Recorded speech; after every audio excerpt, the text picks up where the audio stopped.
Hi friends, কেমন আছেন? আজকের বিষয় হলো গোল সেটিংয়ের সময় যে সময় আমরা সেট করি সেটা সম্পর্কে। আমরা যখন গোল সেট করি, ধরুন একটা কাজ করব, তার জন্য আমরা সবসময় বেশি সময় ১ম এ সেট করতে চাই। ধরুন যখন কেউ পড়তে বসে তখন ভাবে যে আমি ১৪ ঘন্টা ১৫ ঘন্টা পড়ব। অ তখন সে কী করে না একটা ১৪ ঘন্টা ১৫ ঘন্টার একটা রুটিন তৈরি করে এবং সেটা কিন্তু মেইনটেইন করা সম্ভব হয় না। ১ ঘন্টা পড়ার পরে আ যখন তার মাইন্ড সেটাকে আর নিতে পারে না, তখন সে আবার সেই খুশি খোঁজার জন্য সে সোশ্যাল মিডিয়ায় যায় এবং ৫ ঘন্টা ৬ ঘন্টা এইভাবে কাটিয়ে দেয়। তো আমাদের কি করতে হবে? ১ম এ আমাদের ০.৫ ঘন্টা কি ৪৫ মিনিট ১ম এ আমাদের সেট করতে হবে রুটিন। ঠিক আছে?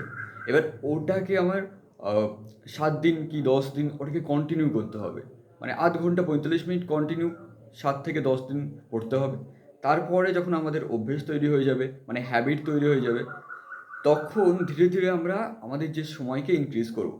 এইভাবে কিন্তু আমরা পড়ানোর সময় বাড়াতে পারি এবং আ হাইয়েস্ট কনসেনট্রেশন দিয়ে যতটা পড়া সম্ভব হয় ততটাই কিন্তু ভালো। তো ফ্রেন্ডস টাটা।